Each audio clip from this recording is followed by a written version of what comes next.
اعوذ باللہ من الشیطان الرجیم بسم اللہ الرحمن الرحیم اللہم فقہنا فی الدین، یا اللہ ہمیں دین کی سمجھ بوجھ عطا فرما، آمین یا رب العالمین۔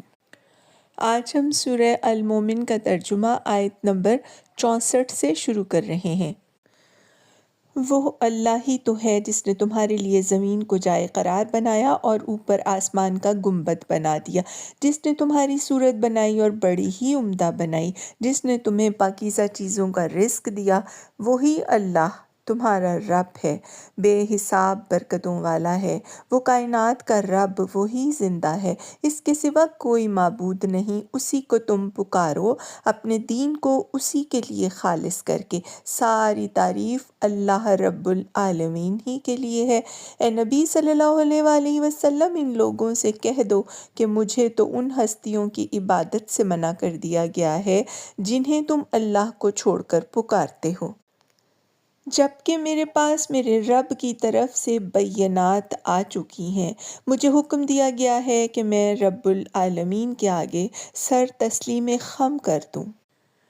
وہی تو ہے جس نے تم کو مٹی سے پیدا کیا، پھر نطفے سے، پھر خون کے لوتھڑے سے، پھر وہ تمہیں بچے کی شکل میں نکالتا ہے، پھر تمہیں بڑھاتا ہے تاکہ تم اپنی پوری طاقت کو پہنچ جاؤ، پھر اور بڑھاتا ہے تاکہ تم بڑھاپے کو پہنچو، اور تم میں سے کوئی پہلے ہی واپس بلا لیا جاتا ہے۔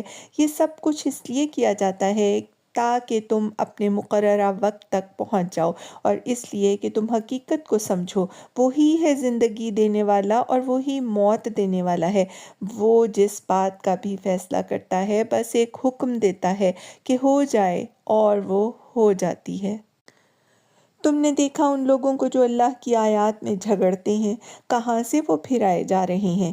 یہ لوگ جو اس کتاب کو اور ان ساری کتابوں کو جھٹلاتے ہیں جو ہم نے اپنے رسولوں کے ساتھ بھیجی تھیں، ان قریب انہیں معلوم ہو جائے گا۔ جب طوق ان کی گردنوں میں ہوں گے اور زنجیریں، جن سے پکڑ کر وہ کھولتے ہوئے پانی کی طرف کھینچے جائیں گے، اور پھر دوزخ کی آگ میں جھونک دیے جائیں گے۔ پھر ان سے پوچھا جائے گا کہ اب کہاں ہیں اللہ کے سوا وہ دوسرے خدا جن کو تم شریک کرتے تھے؟ وہ جواب دیں گے، کھوئے گئے وہ ہم سے، بلکہ ہم اس سے پہلے کسی چیز کو نہ پکارتے تھے۔ اس طرح اللہ کافروں کا گمراہ ہونا محقق کر دے گا۔ ان سے کہا جائے گا، یہ تمہارا انجام اس لیے ہوا کہ تم زمین میں غیر حق پر مگن تھے اور پھر اس پر اتراتے تھے۔ اب جاؤ، جہنم کے دروازوں میں داخل ہو جاؤ۔ صدق اللہ العظیم، وآخر دعوانا ان الحمد للہ رب العالمین۔